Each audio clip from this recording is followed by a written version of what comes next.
Akkam jirtu hordoftoonni chaanaalii keenya har'as odeeffannoo barbaachisaa fi murteessaa tokko qabadee dhufeera.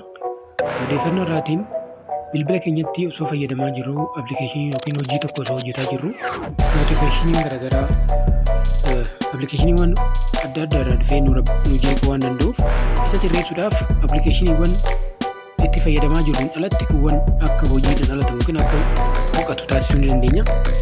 Karaa raawwachuudhaafis siitingii keessa dhumna. Siitingii keessa kunuunee digital well-being and parental control kan jedhu ganna. Isa qabannee booda bifa kanaan ni dhufa. Isa qabannee booda me time kan jedhu kana ni banna. Me time kan jedhu qabannee booda edit kan jedhu kana banna.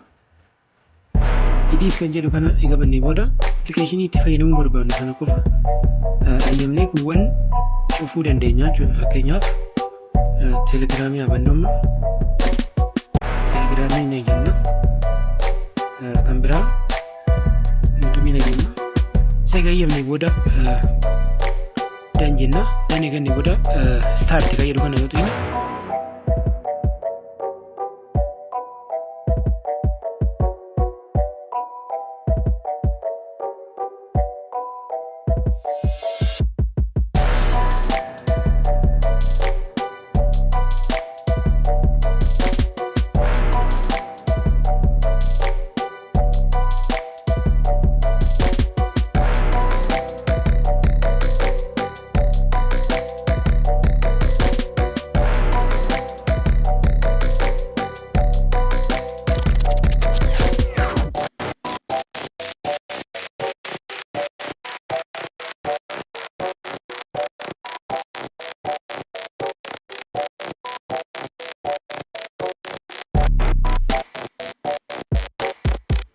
Yootuine deebi'ee bifa jalqabaa sanatti nuuf deebi'a jechuudha.